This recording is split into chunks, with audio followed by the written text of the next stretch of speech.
my dear students, how are you all doing? I hope आप लोग सब बहुत अच्छे हैं and I am good as well.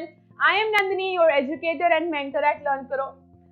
I want to tell you, हम यूनिट 5 शुरू कर रहे हैं, which is legal profession. Legal profession के बारे में पढ़ेंगे, legal profession इंडिया के बारे में पढ़ेंगे. बाकी बहुत सारी चीजें कट है इस चैप्टर में. बहुत जरा सा पार्ट रह गया है, जो इतना लेंथी चैप्टर था कट हो चुका है. बहुत सारी चीजें कट हो चुकी है, बहुत शॉर्ट चैप्टर बन गया है ये. ठीक है, इसके 3 पार्ट्स हैं इस चैप्टर के, फटाफट से खत्म कर देंगे, पता भी नहीं चलेगा. और कोई क्वेरी होगी मुझे कमेंट बॉक्स में बता देना, कोई टॉपिक नहीं समझ आएगा तो. ठीक है, एनसीईआरटी कवर करने की कोशिश कर रहे हैं. पार्ट 1 है, शुरू करते हैं. इंट्रोडक्शन सबसे पहले बताया हुआ है. The modern legal profession in India has colonial roots. हर चीज के हमारे इंडिया में कॉलोनियल रूट्स है. सिमिलरली लीगल प्रोफेशन के भी कॉलोनियल रूट्स हैं. कहाँ से आएंगे? मेयर के कोर्ट्स होते थे पहले. फॉर्मल कोर्ट्स को मेयर्स कोर्ट्स बोलते थे. सबसे पहले एस्टैब्लिश हुए थे Madras, which is Chennai now, and Calcutta. Year देख लो, ईयर कौन सा है? ईयर है 1726. क्विज लूंगी तो ये ईयर जरूर पूछूंगी, तब जो आंसर नहीं करेगा गलत बात होगी. फिर 1726 मेयर्स कोर्ट. पहले फॉर्मल कोर्ट्स को मेयर्स कोर्ट्स बोला जाता था. मद्रास एंड कैलकाटा में थे. मद्रास अब क्या बन चुका है? मद्रास बन चुका है चेन्नई. फिर 1726 में उसके बाद क्या हुआ? अंटिल 1846, मतलब 1846 onwards,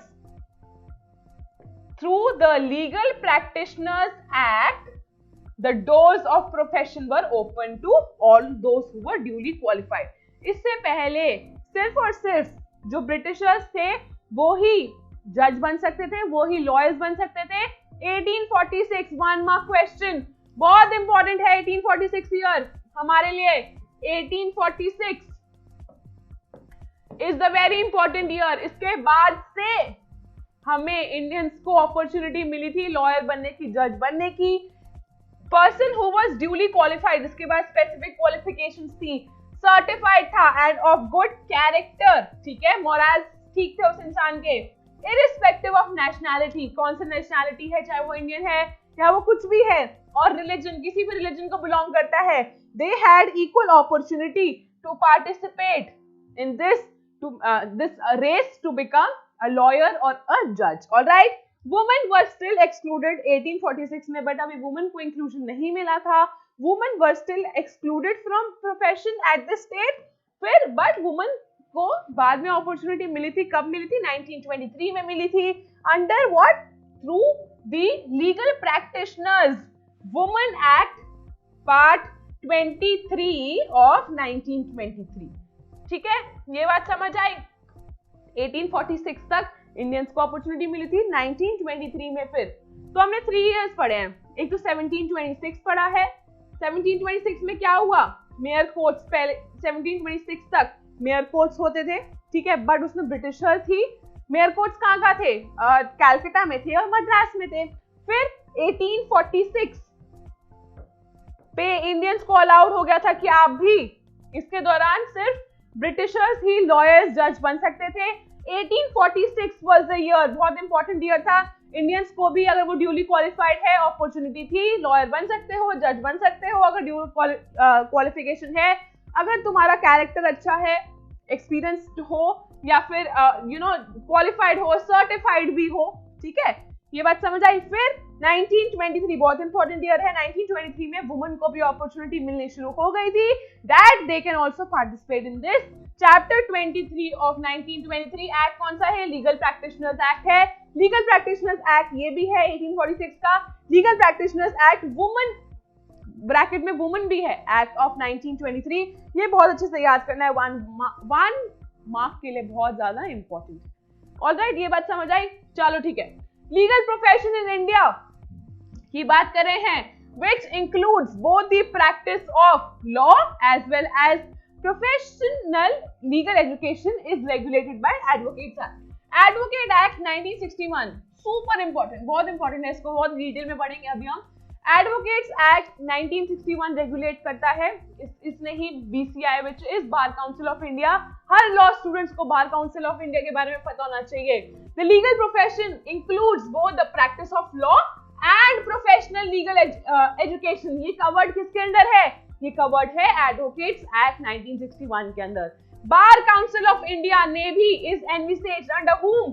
and we say under Advocates Act 1961, like I told you, BCI under falls under this ambit only, under this scope only. All right, acts as a body for regulating the minimum standards to be maintained by institutions imparting legal education. जो NLUs होते हैं या कोई भी है, चलो NLU public हो गया, जो एमिटी लॉ स्कूल की बात करो, कोई भी प्राइवेट है, ये प्राइवेट लॉ यूनिवर्सिटीज हैं, ठीक है, इनको भी प्रायर परमिशन लेनी पड़ती है BCI से। BCI ही अप्रूव करता है, तभी जाकर आप इम्पार्ट कर सकते हो legal education. Bar council of India envisaged under Advocates Act, like I told you, it acts as a body for regulating the minimum standards achieve करना है, minimum goals, all right, fit to be maintained by institutions imparting legal education in India, जो impart कर रहे हैं legal education को। The reformation of legal education in India was undertaken, कब undertake हुई थी? ये अंडरटेकन इन लेट 1980s में अंडरटेक हुई थी at the initiative of BCI। BCI इस बार काउंसिल ऑफ इंडिया ने ही इनिशिएट किया था। रिफॉर्मेशन हुआ था जब लीगल एजुकेशन का किसने इनिशिएट किया था? बार काउंसिल ने इनिशिएट किया था। Bar council of India plays a very important role, very significant, very historic role. The UGC University Grants Commission, Law Commission, these are also very crucial, ये सब भी इंपॉर्टेंट थे। तो ये क्वेश्चन पूछा जा सकता है किसने बहुत इंपॉर्टेंट रोल किया इन ट्रांसफॉर्मिंग, एक ट्रांसफॉर्मेशन लाने के लिए लीगल एजुकेशन में। So what will be the answer? BCI, Bar council of India, UGC University Grants Commission, Law commission of India and various state governments ने भी बहुत एक्टिव रोल प्ले किया। This has led to the establishment of various NLUs, ठीक है, NLUs बहुत सारे establish हो गए इन द लास्ट 2 डिकेड्स, मतलब 20 सालों में बहुत सारे NLUs अब आ चुके हैं। All right, the movement which was pioneered मतलब propounded by प्रोफेसर कौन था? NR माधवा मेनन, बहुत इंपॉर्टेंट पर्सन है, बहुत ज्यादा, ठीक है, ये 1 मार्क में आ जाता है। This movement was pioneered by Professor NR Madhava Menon, who was instrumental important था in the setting up of the first NLU कौन सा है? NLS Bangalore, dream college of many students, your dream college, बहुत लोगों का dream college है NLS Bangalore, NLSIU बोलते हैं उसे, ठीक है, national law school in Bangalore and other leading academicians, ठीक है, बहुत सारे जो अकेडमिशियंस हैं, मतलब बहुत सारे अब इंस्टीट्यूट्स भी खुल गए हैं, बहुत सारे लोग पढ़ के आ रहे हैं। This has resulted in establishment of around 17 NLUs। 17 पुराना नंबर है, I want to tell you. अब तो 22 NLUs हैं, 23 NLUs in fact, now there are 23 NLUs to be more specific and a few other new generation law schools, बहुत सारे और law schools खुल गए हैं, पब्लिक सेक्टर में भी, प्राइवेट सेक्टर में भी, प्राइवेट यूनिवर्सिटीज भी हैं, पब्लिक यूनिवर्सिटीज भी हैं। सो 23 NLUs ये पब्लिक हो गई, एमिटी लॉ स्कूल वगैरह ये सब जो हैं प्राइवेट हैं। तो ये किसने बहुत ज्यादा प्रोपाउंड किया है, बहुत ज्यादा एफर्ट डाला है NLS बैंगलोर को क्रिएट करने में? NR माधवा मेनन। ऑलराइट, चलो ठीक है, नेक्स्ट देखते हैं। फिर India has the second largest population of lawyers. First largest population किसकी है? लार्जेस्ट पॉपुलेशन एवर है यूएस की, of lawyers in the world, second only after US. US में सबसे ज्यादा पॉपुलेशन है लॉयर्स की। The number of persons admitted to practice law in India has increase, बहुत ज्यादा नंबर इंक्रीज हो गया है। पहले 70,000 थे at the time of independence 1947 में, अब 1.25 मिलियन है। 1 मिलियन कितना होता है? 10 लाख, ठीक है, तो कितने हो गए? 12,50,000 लोग 2014 में, और अभी भी डेटा पुराना है। ये बात समझ आई? ठीक है, चलो ठीक है, अब पढ़ते हैं एडवोकेट्स एक्ट 1961 के बारे में। तो अब हम पढ़ रहे हैं after the enactment of advocates act, बहुत इंपॉर्टेंट है दिस 1961 का act, all the old categories of practitioners. पहले जो अब हम एडवोकेट बोलते हैं ना, जो लॉयर्स होते हैं वो एडवोकेट्स होते हैं, तो अब पहले क्या बोला जाता था? वकील बोला जाता था, बैरिस्टर्स बोलते थे, फिर प्लीडर्स ऑफ सेवरल ग्रेड्स बोलते थे, मुख्तार्स बोलते थे, इन सब नामों से पहले बुलाया जाता था। अब सिंपल एक वर्ड आ गया है, advocates. These all were abolished and consolidated, एक एमैल्गमेशन हो गया था, ठीक है, into a single category What was that category called? This category was called advocate. इनको advocate बोला जाता था, who enjoy the right to practice in court throughout the India. India में आप किसी भी कोर्ट में जाकर प्रैक्टिस कर सकते हो. इनको क्या बोला जाता था? इनको बोला जाता था advocates. All right. The Advocates Act also established an All India Bar Council. ठीक है, All India Bar Council भी establish करी थी किसने? Advocates Act ने. Like I told you, for the first time with Attorney General and Solicitor General of India as ex officio. Ex officio मतलब from the office. अगर तुम attorney General हो या सोलिसिटर जनरल हो, you are automatically the head of. Attorney General head होता है BCI का, Bar council of India का. So you are automatically the members of Bar council of India. As members of Bar Council, the All India Bar Council, हम BCI बोलते हैं, bar council of India बोलो या All India Bar Council बोलो, has one member elected to it by each state bar council. ठीक है, उसके पास हर state bar council से भी एक मेंबर अपॉइंटेड होता है. And it elects is own chairman. अपना चेयरमैन होता है, अपना वाइस चेयरमैन होता है. The act has created a state bar council.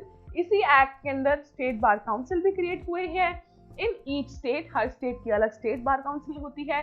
With the advocate general, जैसे बार काउंसिल ऑफ इंडिया का हेड कौन होता है? Attorney general. ऐसी स्टेट बार काउंसिल का कौन होता है? होता है advocate general. Alright. Of the state, हमने एडवोकेट जनरल, अटॉर्नी जनरल बहुत अच्छे से पढ़ा है चैप्टर 1 में. नहीं जाकर देखा है तो अभी जाकर चेक कर लो. चैप्टर 1 हमने बहुत अच्छे से इसमें पढ़ लिया, अगर आपको याद हो तो. फिर as an ex officio member and 1525 advocates are elected. 15 से 20 एडवोकेट्स, 15 से 25 एडवोकेट्स अपॉइंट होते हैं हर आफ्टर एवरी 5 years. ये 5 years की ड्यूरेशन के लिए अपॉइंट किया जाता है. फिर स्टेट काउंसिल का मेन फंक्शन क्या है? स्टेट काउंसिल का main function is to include what all? Admitting law graduates. जो भी लॉ ग्रेजुएट्स हो रहे हैं उनको एडमिट करना ऑन इट्स रोल, मतलब जहाँ पे सब नेम्स रजिस्टर्ड होते हैं. Determining cases of misconduct, who all have misconducted against advocates on the role.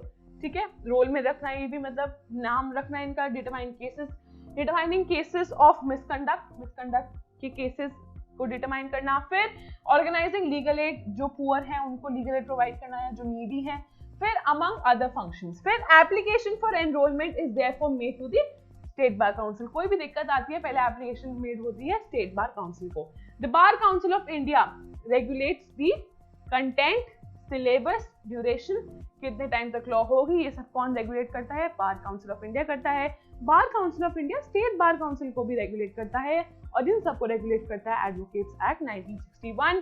फिर लॉ डिग्री को, subject to which every university can lay down its own provisions. अपने कोई भी लॉ यूनिवर्सिटी अपने खुद प्रोविजंस ले डाउन नहीं कर सकती है. Bar council of India plays a very very important role कि it will set all the policies, सब guidelines वो प्रोवाइड करती है. Council has a legal education committee, एक कमिटी formed है for this purpose. State council rules need to be approved. Approval होता है इनका भी by the bar council. Like I told you, state bar council also works under the bar council of India. या all India bar council भी बोल सकते हो. However, central government has overriding power to make these rules, which means state bar council के ऊपर bar council है, bar council of India के ऊपर भी सेंट्रल गवर्नमेंट है, विच मींस सेंट्रल गवर्नमेंट के अंदर आते हैं सब. ऑलराइट, ये बात समझ आई? तो एक वेन डायग्राम यही हुआ ना. State bar council of India, central government has riding power. ये सब सेंट्रल गवर्नमेंट के अंदर आते हैं. बार काउंसिल ऑफ इंडिया के अंदर ये आता है, सेंट्रल गवर्नमेंट सबसे ऊपर आ गया. ये बात समझ आई? अगर ये वेन डायग्राम नहीं भी समझ आया, बस ये समझ लो कि सेंट्रल गवर्नमेंट सबसे ऊपर है, उससे नीचे आता है बार काउंसिल ऑफ इंडिया, सबसे नीचे आता है state bar council. Moving on, in order to be eligible for enrolment an advocate must be. देखो, एक एडवोकेट बनने के लिए कुछ नेसेसिटीज होती है, कुछ प्रोविजंस फुलफिल होने चाहिए. ये क्वेश्चन एग्जाम में बहुत बार आता है. आपको पता होना चाहिए कि एडवोकेट बनने के लिए क्या क्या प्रोविजंस होते हैं. He must be a citizen of India होना चाहिए. ऑलराइट. फिर he should at least be 21 years old. अगर 20 years में ही अगर आप लॉ कर चुके हो, आप एडवोकेट की तरह एनरोल नहीं हो सकते हो. You must be 21 years of age and must have LLB degree होनी चाहिए from an Indian university. Indian university ही से ही होनी चाहिए, नॉट एनी अदर यूनिवर्सिटी. ठीक है, you should have an LLB degree from Indian university only. A foreign national, जो फॉरेन से पढ़ा हुआ आया हुआ है, may be enrolled on a reciprocal basis. अब reciprocity क्या होती है? Reciprocal basis मतलब for instance you have come, आप लॉ पढ़ के आए हो न्यूजीलैंड से, ठीक है, फिर आप यहाँ आकर लॉ प्रैक्टिस करना चाहते हो, तो हम रेसिप्रोसिटी देखेंगे, मतलब रेसिप्रोकल बेसिस देखेंगे कि अगर कोई इंडिया से लॉ पढ़ के जा रहा है, वो न्यूजीलैंड में प्रैक्टिस करना चाहता है, तो क्या न्यूजीलैंड हमारे इंडियन नेशनल्स को अलाउ करेगा? डेफिनेटली करेगा, हाँ करेगा। तो हम जो इंसान न्यूजीलैंड से पढ़ के आ रहा है, हम भी उसको एनरोल करेंगे। कम, वी वेलकम यू, आप हमारे यहाँ लॉ प्रैक्टिस कर सकते हो, आपको एक एग्जाम लिखना पड़ेगा, आप कर सकते हो, मतलब जो भी क्राइटेरिया होगा।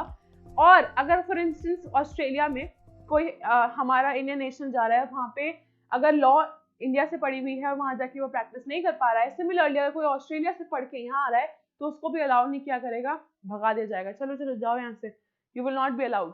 सो रेसिप्रोकल बेसिस यही होता है, रेसिप्रोसिटी यही बोली जाती है। फिर with the country of his citizenship and his foreign degree may be recognised, ये इसकी foreign degree recognised by the council for the purpose. तो आपको पता है एक लिस्ट भी बनी हुई है जिसमें सब चीजें मेंशन्ड है कि कौन कौन से यूनिवर्सिटीज बाहर की foreign universities India will take into consideration, अगर आप वहां से पढ़ के आए हो तो आप इंडिया में लॉ प्रैक्टिस कर सकते हो। तो इसमें लिखा है एंड इज फॉरेन डिग्री में भी recognised by the council for the purpose, recognise किया जाएगा अगर रेसिप्रोकल बेसिस अप्रूव हो जाता है। इन द एब्सेंस, अगर एब्सेंस है of such reciprocity, foreign nationals cannot practice law, they cannot practice law. Council has released a list also, like I told you. There is an additional requirement of all India bar exam since 2010. 2010 से आपको एक all India bar examination लिखना पड़ेगा, in which advocates must clear in order to be able to start practice. किसी भी advocate को practice करने से पहले ये exam approve करना पड़ेगा। तो ये ऐसे तो नहीं चीटिंग करके वो पास हुआ एडवोकेट या फिर ऐसी हवा में लॉयर बन गया है, ठीक है। वो एडवोकेट को एक एग्जाम लिखना पड़ेगा, उसके बाद ही वो अपनी प्रैक्टिस शुरू कर सकता है, ठीक है, इसमें ये बताया हुआ है। The act recognizes only one class of practitioners, that is advocates. जो ये बैरिस्टर्स, वकील, इनको किसी को recognition नहीं मिलती है, सिर्फ एक को recognition मिलती है, that is advocates. An advocate on the state role is entitled to practice before any tribunal, किसी भी ट्राइब्यूनल में, अथॉरिटी ऑफ इंडिया और any court including the supreme court. He can practise anywhere, जो authority of India के अंदर है या फिर ट्राइब्यूनल है, supreme court, he can practise anywhere. Advocates have been classified, 3 type के एडवोकेट्स होते हैं, इन्होंने 2 ही बताए हुए हैं, senior advocates, advocates on record and other advocates, ठीक है। इनके बारे में हम डिटेल में आने वाली वीडियो में पढ़ेंगे, बट थोड़ा सा जिस दिया हुआ है, थोड़ा सा बताया हुआ है, वन लाइनर्स हैं। The designation of an advocate as a senior advocate is the responsibility of Supreme Court. It is in the hands of Supreme Court और High Court. अगर वो देखता है इसने certain lawyer ने, certain advocate ने बहुत अच्छे cases लड़े हुए हैं, बहुत ही बहुत important, बहुत historic role play किया है, बहुत significant है ये, इसने जो case laws लड़े हुए हैं, बहुत अच्छे case law लड़े हुए हैं, तो उस basis के ऊपर, उस experience के ऊपर, ability के ऊपर उसको एक सीनियर एडवोकेट का दर्जा दे दिया जाता है। दर्जा भी क्या दिया जाता है, मतलब उसको एक डेजिग्नेशन मिल जाती है। फिर ये रिस्पॉन्सिबिलिटी किसकी होती है, सुप्रीम कोर्ट की होती है या हाई कोर्ट की होती है, based upon his ability, like I told you, ability क्या है, एक्सपीरियंस क्या है, स्टैंडिंग क्या है बार ऑफ एडवोकेट इन क्वेश्चन में। कोई भी फ्रेश एडवोकेट को एकदम से ये नहीं मिलता है, it is with due experience, ठीक है। फिर in 1977, the provisions relating to dual system advocates and attorneys in Bombay and Calcutta High Courts were deleted. 1977 में कुछ provisions थे, ये question आ जाता है, बॉम्बे में भी और कैलकाटा हाई कोर्ट में भी इनको हटा दिया गया था। Any advocate enrolled in state roles is entitled to practice in the Supreme Court. वो सुप्रीम कोर्ट में प्रैक्टिस कर सकता है। फिर द एडवोकेट ऑन रिकॉर्ड वो होते हैं another category of advocates in the supreme court. इनका नाम जो होता है बहुत ज्यादा अवेलेबल होता है, इनकी लिस्ट अवेलेबल होती है वेबसाइट पे। इनके बारे में हम थोड़ा सा डिटेल में आने वाली वीडियो में पढ़ेंगे, ऑलराइट। तो इसके बारे में हम इतना ज्यादा डिटेल में अभी नहीं पढ़ते। बार काउंसिल ऑफ इंडिया बहुत ज्यादा इंपॉर्टेंट टॉपिक है। Bar council of India establish किया गया था एडवोकेट्स एक्ट 1961 में, like I told you. Regulatory function perform करता है। रेगुलेटरी फंक्शन मतलब रेगुलेट करता है कि कोई गलत चीज ना हो रही हो, बाय प्रिस्क्राइबिंग स्टैंडर्ड्स। ये हम ऑलरेडी पढ़ चुके हैं। स्टैंडर्ड्स प्रोवाइड करता है, गोल्स प्रोवाइड करता है ऑफ प्रोफेशनल कंडक्ट कि एडवोकेट्स को सर्टेन बिहेवियर रखना है, they have to perform like this, and etiquettes रखनी है, and by exercising disciplinary jurisdiction, कि डिसिप्लिन में रहे, कोई भी गलत एक्शन ना लिया जाए, उनके अगेंस्ट भी एक्शन लिया जा सकता है, एडवोकेट्स के अगेंस्ट, अगर they are going outside the outside the demarcation, अगर वो गलत कामों में इन्वॉल्व हो रहे हैं, पैसे लेके मतलब जज के साथ प्राइवेट में बात कर रहा है या फिर दूसरी पार्टी के साथ हाथ मिला रहा है, ये सब चीजों के लिए डिसिप्लिनरी एक्शन लिया जा सकता है। फिर it also set standards, we know legal education का स्टैंडर्ड कौन करता है, सेट करता है बार काउंसिल ऑफ इंडिया करता है, and grants recognition of to university. हमें पता है प्राइवेट यूनिवर्सिटी हो या पब्लिक यूनिवर्सिटी हो, रिकॉग्निशन लेने के लिए बार काउंसिल ऑफ इंडिया के पास ही जाना पड़ता है। whose degree in law will serve as qualification LLB degree होनी चाहिए ना एनरोलमेंट के लिए एज एन एडवोकेट। therefore इसको रेगुलेट कौन करता है, रेगुलेट इसे बार काउंसिल ऑफ इंडिया करता है। Bar council of India is the apex body, apex main, topmost body, and it gives representation to all state bar councils also. We know this. State bar councils Bar Council of India के अंदर ही आते हैं। The members of Bar Council of India are elected from each state bar. Like I told you, each state bar से एक member होता है for a period of 5 years. 15 से 25 लोग होते हैं। Apart from them, the Bar Council of India also includes 2 ex officio. Ex officio मतलब होता है from the very office, जो उनका पोजीशन है तो वो उनको मेंबर्स बना देता है। Attorney general, solicitor general, like I told you, chairman is elected for period of 2 years. तो चेयरमैन वाइस चेयरमैन इलेक्टेड होता है, chairman is elected for a period of 2 years. ठीक है, फिर in addition this was the extra part, this is not in your NCERT जो मैंने अभी पढ़ाया। फिर ये आपके एनसीईआरटी में दिया हुआ है, in addition it perform certain representative functions, बहुत फंक्शन परफॉर्म करता है by safeguarding protecting the rights, privileges and interests of advocates. Advocates के लिए काम करता है कि इनके rights infringe तो नहीं हो रहे हैं, इनको एक privilege मिल रहा है, इन्होंने इतनी पढ़ाई लिखाई कर रखी है, इनको इनका इंटरेस्ट देखते हैं, राइट्स देखते हैं, privileges देखते हैं, through the creation of funds for providing financial assistance. एक financial assistance to organize welfare. ठीक है, तो इसमें लिखा हुआ है एक फंड्स क्रिएट होते हैं specially for advocates for providing financial assistance, कि यार जो एडवोकेट्स हैं उनको भी तो वेलफेयर मिले, रिकॉग्निशन मिले, उनके राइट्स प्रोटेक्ट हो।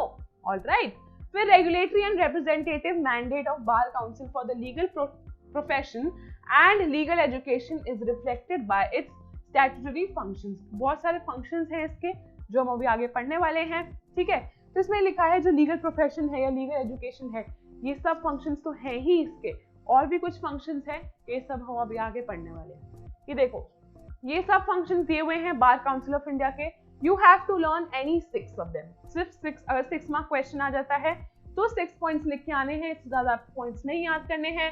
ये हम देखो, अगर आप ध्यान से देखो तो हम ऑलरेडी पढ़ चुके हैं। स्टैंडर्ड्स ले डाउन करता है, हमें पता है, goals like I told you, etiquettes क्या होना चाहिए, कंडक्ट क्या होना चाहिए, प्रोसीजर क्या फॉलो होगा डिसिप्लिनरी कमिटी में, अगर तुमने कोई गलत एक्शन लिया है तो क्या क्या होगा, चाहे वो स्टेट बार काउंसिल की बात हो, चाहे वो बार काउंसिल ऑफ इंडिया की बात हो। फिर to safeguard the rights and privileges and interests of advocates, देखो इन्होंने उसी को ही फंक्शंस में डिवाइड कर दिया है जो हम ऑलरेडी पढ़ चुके हैं। Promote and support law reforms, उसको प्रमोट भी करना है, सपोर्ट भी करना है। To deal with dispose of any matter which may be referred to state bar council, अगर स्टेट बार काउंसिल रेफर करता है ऑल इंडिया बार काउंसिल को तो उसको भी डिस्पोज ऑफ करना है। लीगल एजुकेशन प्रमोट करनी है, फिर ले डाउन स्टैंडर्ड्स भी करने हैं लीगल एजुकेशन के, कि सर्टेन एजुकेशन प्रोवाइड करनी चाहिए, एक क्वालिटी एजुकेशन होनी चाहिए लॉयर एडवोकेट बनने के लिए।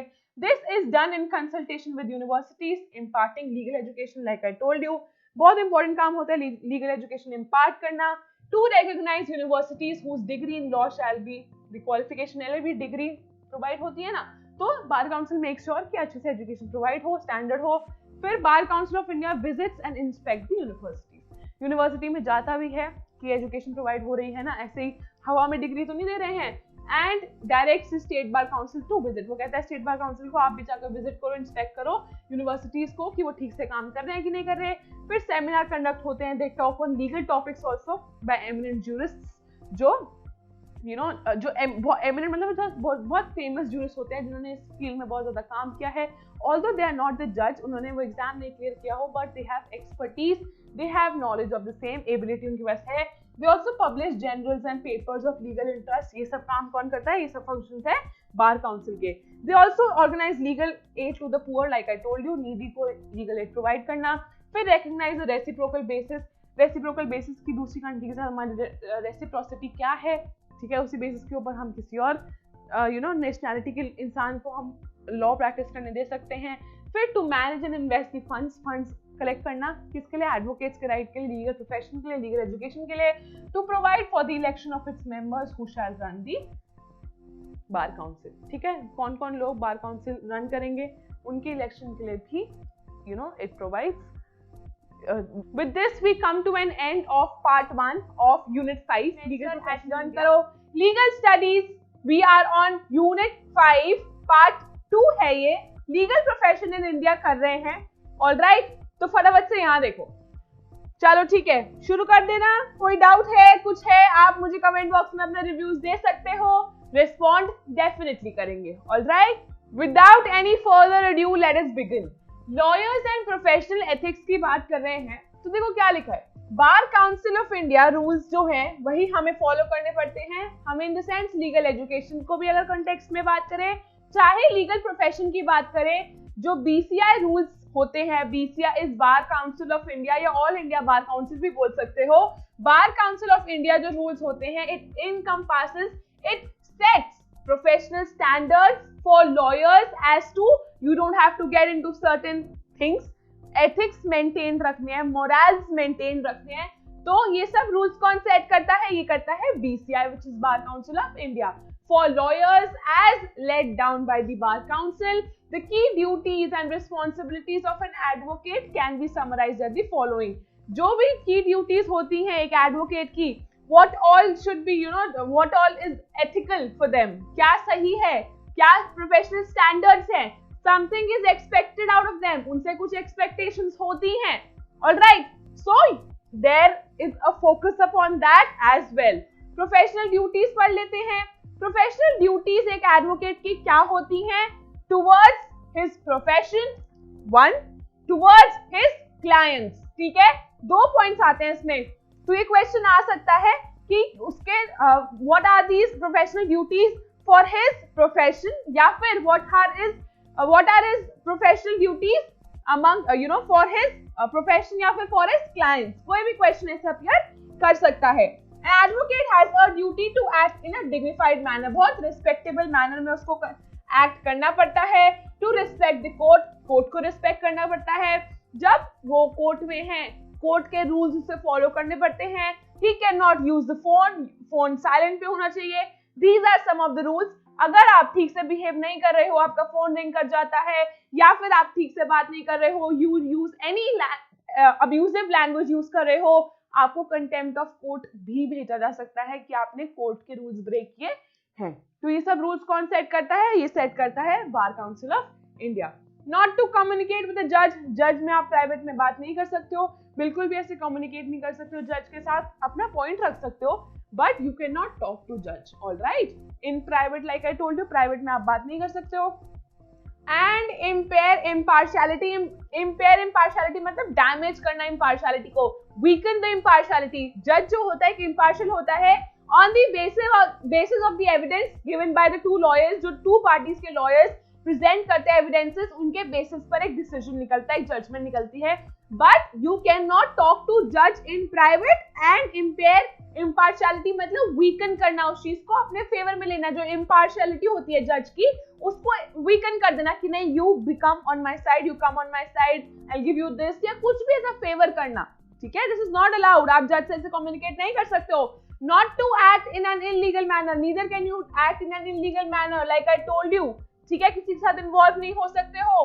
Towards the opposition, for instance तुम ऑपोजिशन जो लॉयर है उसको कहो कि वो ढंग से प्रेजेंट ना करे, आई गिव यू सर्टेन मनी, ठीक है, तो लॉयर, वो दूसरा वाला लॉयर कहेगा, ऑपोजिशन का लॉयर, उसको मनी और ज्यादा मिल रही है जो वो पार्टी दे रही है, तो क्या पता वो ट्रूथफुल ना रहे अपनी पार्टी को, जो ऑपोजिशन पार्टी को, और वो उसके साथ जुड़ जाए, तो ये क्या है, ये इलीगल है, ये इलीगैलिटी है डेफिनेटली। अगर आप हाथ जोड़ रहे हो साथ में, not allowed, you can not do this. To refuse to represent clients who insist on adopting unfair means, unfair means से भी आप किसी को केस नहीं जितवा सकते हो। You can not work with these clients जो कि इंसिस्ट कर रहे हैं कि आप अनफेयर मीन्स से हमें बेल दिलवा दो, फॉर इंस्टेंस अगर कोई जेल में है, या फिर केस हमारे फेवर में कर दो, use of unfair means. All right. फिर in addition, being an office of the court and advocate is expected to uphold, मतलब confirm and maintain the values of the profession's morals, values, ethics, सबको maintain करना पड़ेगा, definitely करना पड़ेगा. all right.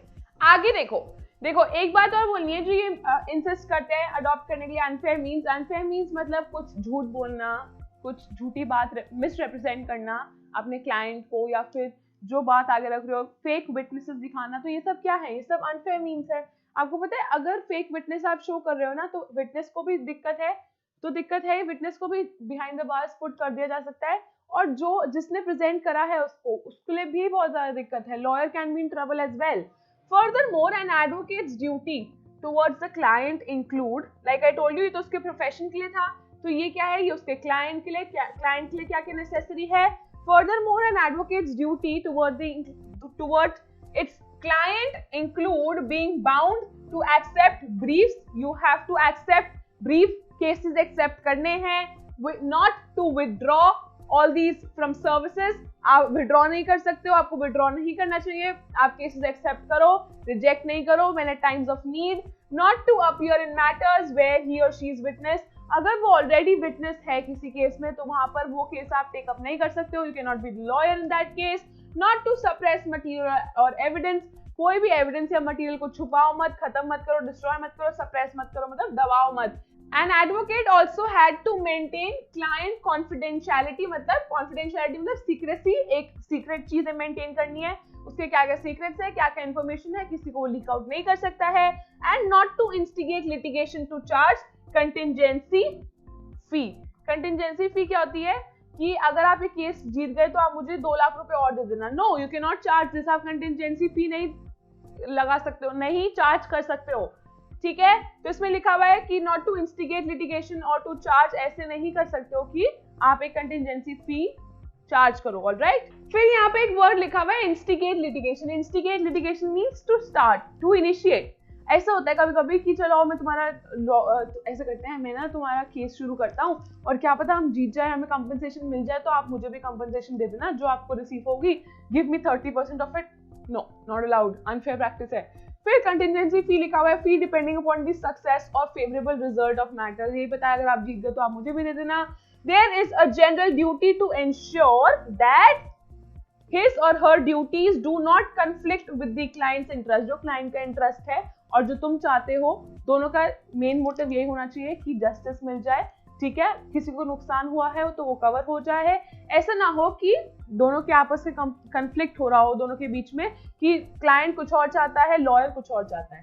An advocate is also expected not to negotiate directly with the opposing party. Like I told you, वो opposing party के साथ negotiate नहीं कर सकता है कि वो उसके साथ हाथ मिला ले, मिलजुट के काम करे. No, मिलजुट के काम तो कर सकते हैं कि जस्टिस मिल जाए, बट ऐसे नहीं कर सकते कि वो दूसरी पार्टी के साथ मिल जाए पैसों के लिए.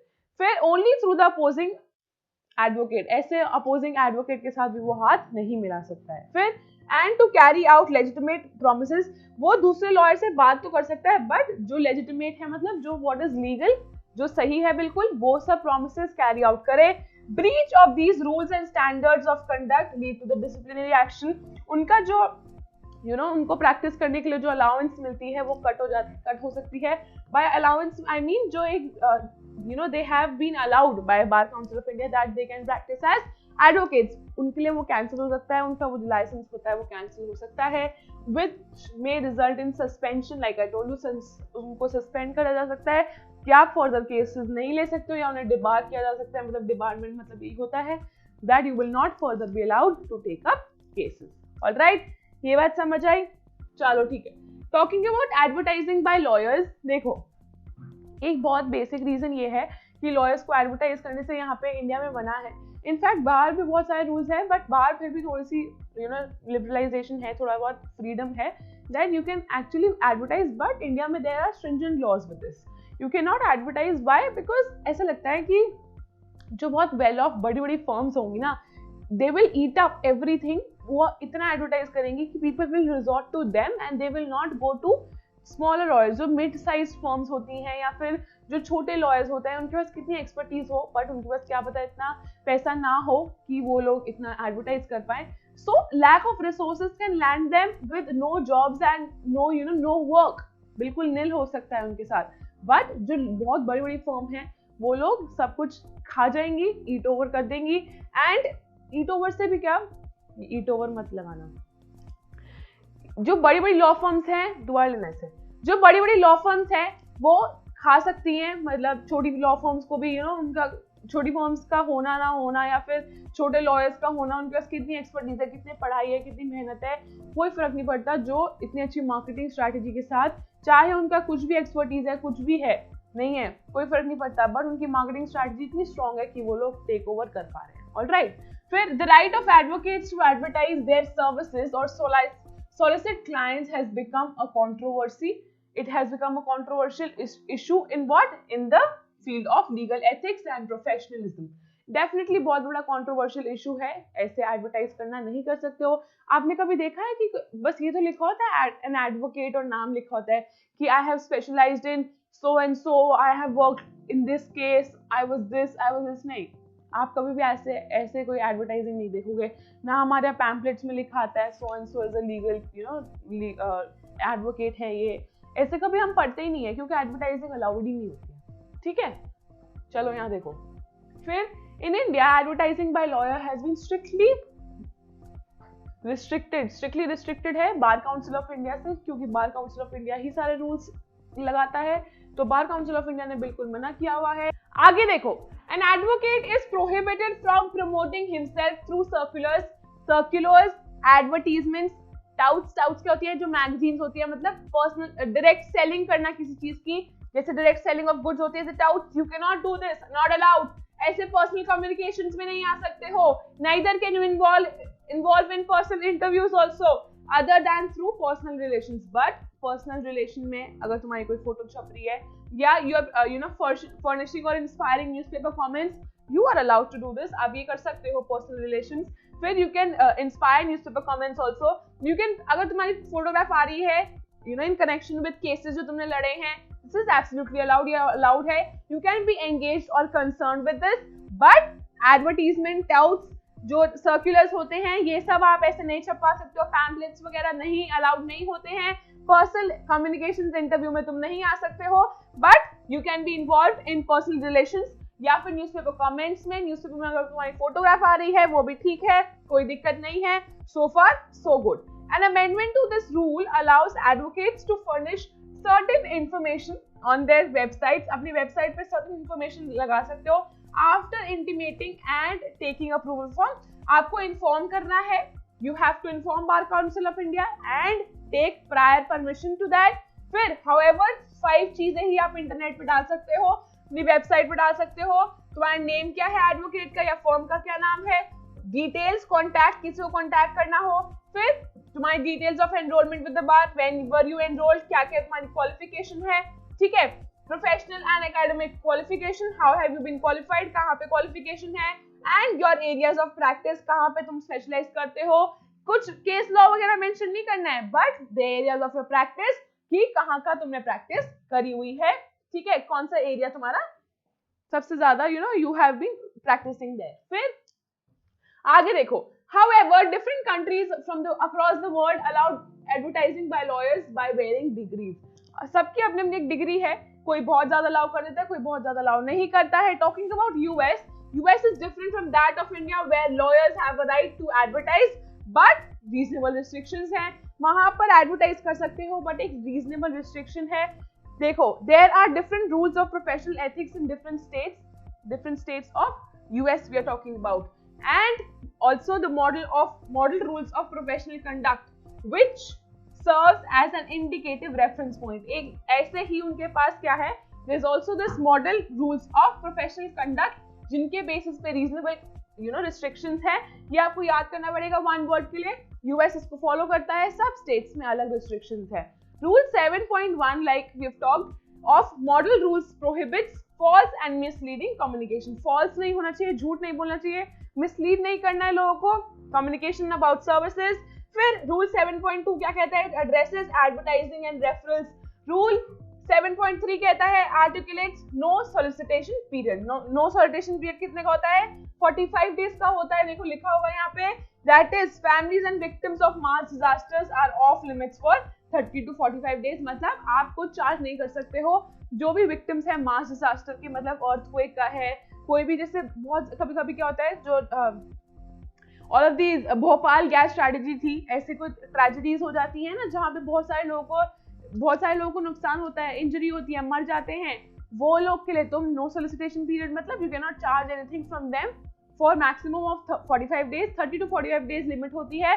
उसके बाद आप with prior permission from government आप इस केस को अगर कंटिन्यू करके फी चार्ज कर सकते हो, but you have to take prior permission आपको लेनी पड़ती है।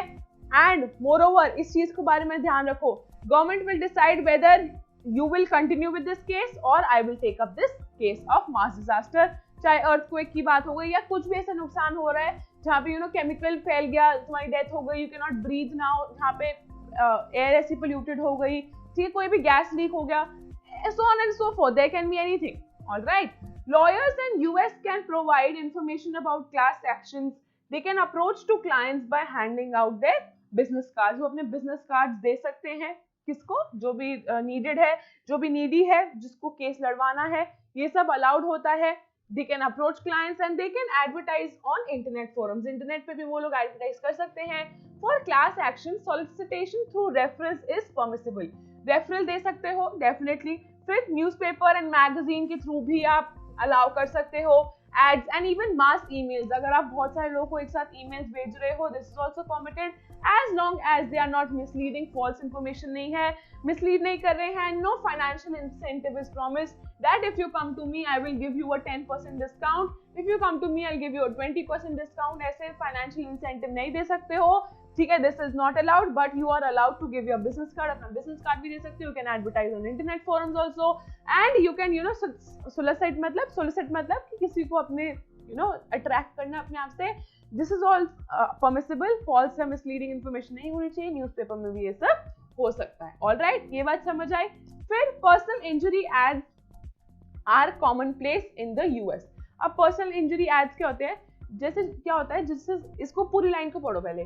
Often known as ambulance chasers, ambulance chasers भी बहुत कॉमन प्रैक्टिस है एंड यूएस में तो बहुत ही ज्यादा कॉमन प्रैक्टिस में है, इंडिया में तो बहुत ही ज्यादा अलाउड नहीं है, बिल्कुल भी अलाउड नहीं है। मतलब these personal injury lawyers are robust मतलब energetic in their advertising on billboards, newspaper। क्या होता है एम्बुलेंस चेजर, मतलब जैसे किसी इंसान को चोट लगी, किसी का पैर टूट गया, किसी का सर फोड़ दिया, तो ना उसके पीछे पीछे भागते हैं लॉयर, अपनी गाड़ी लगा देता है एम्बुलेंस के पीछे, कि वो एम्बुलेंस तो चल रही है, उसके पीछे अपनी गाड़ी लगा दी और वहां तक पहुंच गए हॉस्पिटल तक, हम आपको जस्टिस दिलाते हैं, हम आपको जस्टिस दिलाते हैं, हम आपकी तरफ से केस लड़ते हैं, हम आपकी तरफ, मतलब ना लॉयर्स लाइन लगा देते थे कि हम आपका केस लड़ेंगे, हम आपका केस लड़ेंगे, ऐसे ना, मतलब ये गलत एडवर्टाइजिंग है। तो ये यूएस में तो बहुत कॉमन है, बहुत ज्यादा कॉमन है। तो इसमें ये लिखा हुआ है, जो ये लॉयर्स होते हैं ना, ये लोग अपने बिलबोर्ड्स पे भी लगाते हैं यूएस में, फिर newspaper, flyers and even distasteful ads, मतलब जो कि डेरोगेटरी होते हैं, इन एड्स में भी इन्वॉल्व होते हैं।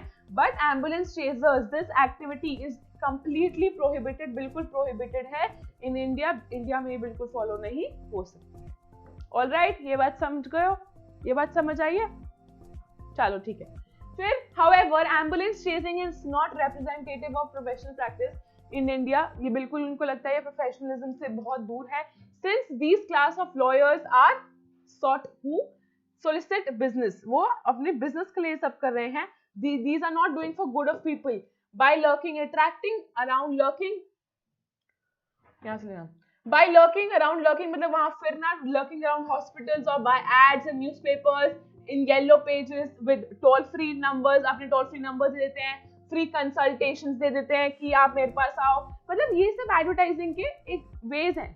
Alright, however it is a matter of debate, ये debatable है, subjective है, whether the Victorian tradition we have taken mostly things हमने कहाँ से ली है, हमारे ब्रिटिशर्स से तो ली है, तो ये सब चीजें भी कहाँ से आई है, विक्टोरियन ट्रेडिशन से आई है, ठीक है, ये 1 मार्क के लिए इंपॉर्टेंट है। UK has itself done away, UK ने खुद ही डन अवे कर दिया है विद प्रोहिबिशन, वो कहता है अब अलाउड है, आप कर सकते हो, बट हमने ऐसे एडवर्टाइज नहीं कर सकते, हमने कहाँ से लिया है, यूके से लिया है।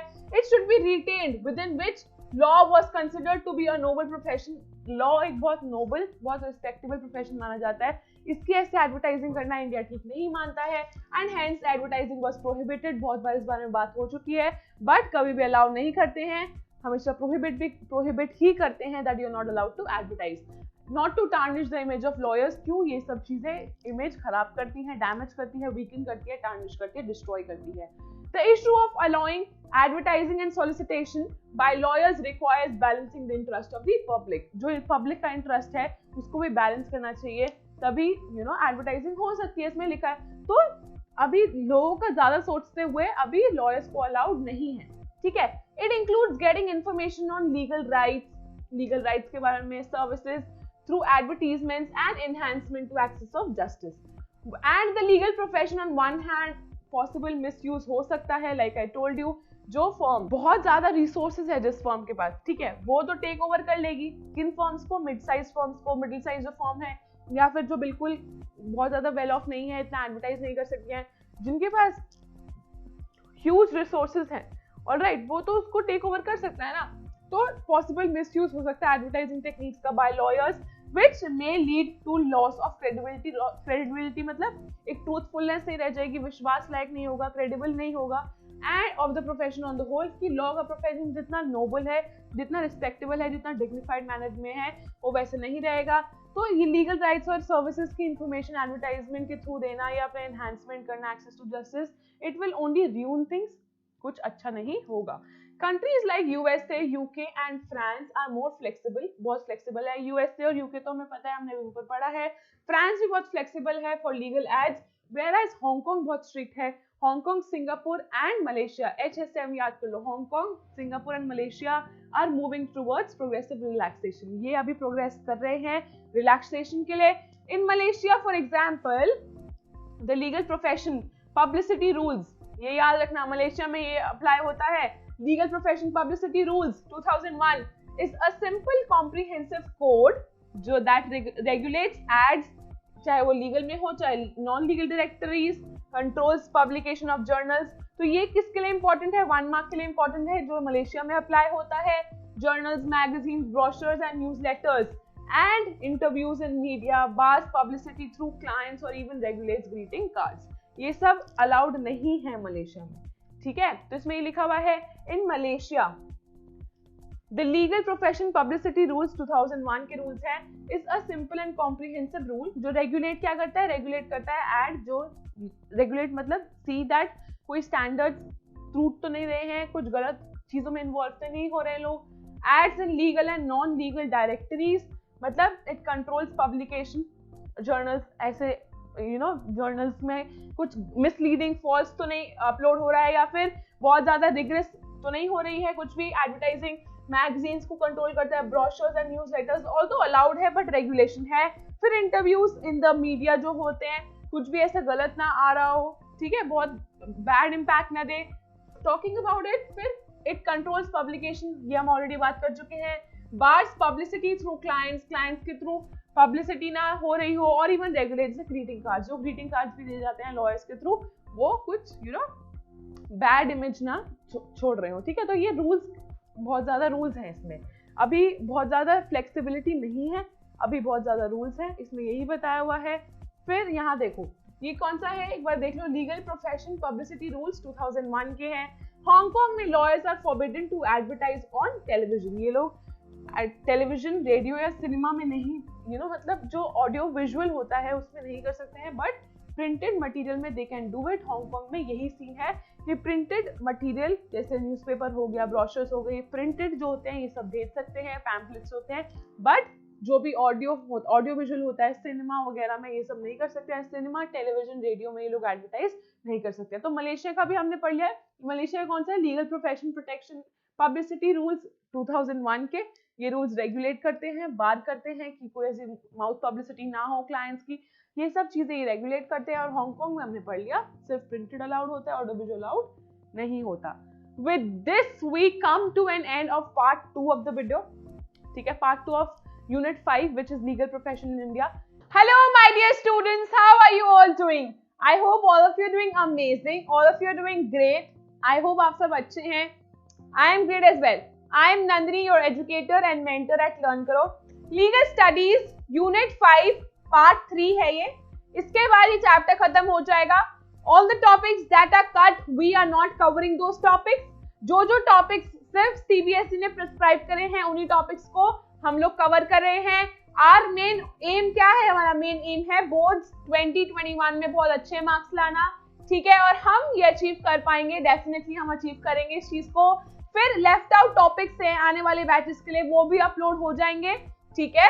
अभी हम 2021 के ऊपर फोकस कर रहे हैं। हमारा अभी स्टूडेंट्स या कोई प्रॉब्लम ना हो, हम उस इन टॉपिक्स को कवर कर रहे हैं जो अभी ने बोर्ड्स ने प्रिस्क्राइब करे हुए हैं। ऑलराइट, चलो ठीक है। अब हम पढ़ने वाले हैं opportunities for law graduates. Law graduates के लिए क्या क्या अपॉर्चुनिटीज हैं? ये क्वेश्चन बहुत इंपॉर्टेंट है, बोर्ड्स वालों का फेवरेट क्वेश्चन है। I have already told you this, बहुत ही ज्यादा इंपॉर्टेंट क्वेश्चन है ये। लॉ इज एन एक्साइटिंग, काफी एक्साइटिंग है, काफी चैलेंजिंग प्रोफेशन है।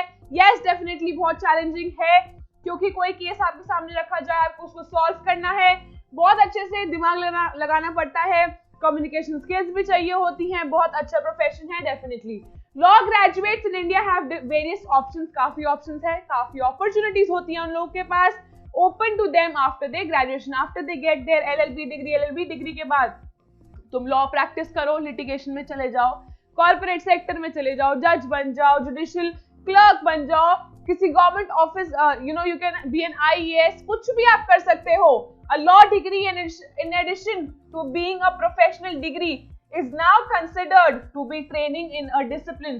ये कोई प्रोफेशनल डिग्री तो है ही, यू लर्न अबाउट लॉ, ठीक है, वो बात ठीक है, बट एक डिसिप्लिन भी है which helps you to think analytically। बहुत ज्यादा calculations and all, you get to know, अच्छा ये सर्कमस्टेंसेस थे, ये सिचुएशन थे, you should apply this, you should go for this, मतलब ये आप प्लीड कर सकते हो, so on and so forth। You can think analytically and communicate systematically, how you're supposed to communicate, कैसे सिस्टम वाइज तुम्हें बात करनी चाहिए। This all you can learn from the profession of law। Following are some of the opportunities, कुछ opportunities के बारे में आपकी बुक में बात हो रखी है, ऑलराइट, उन अपॉर्चुनिटीज को हम पढ़ेंगे। इसमें लीगल एजुकेशन की बात करी गई है, लीगल एजुकेशन पहले पढ़ लेते हैं, फिर हम लीगल प्रोफेशन के बाद लॉ ग्रेजुएशन के बाद आप क्या क्या कर सकते हो वो भी आगे हम पढ़ेंगे। तो इसमें लिखा है legal education in India is regulated by whom? सबका राजा एक ही है, which is bar council of India. BCI regulate करता है लीगल एजुकेशन, लीगल प्रोफेशन को, कुछ एक प्रोफेशनल स्टैंडर्ड्स रखता है जिसको अचीव करना पड़ता है, आप उसको इन्फ्रिंज नहीं कर सकते हो, ब्रेक नहीं कर सकते हो। There are 2 ways to obtain a degree to practice law and enrol with Bar council of India.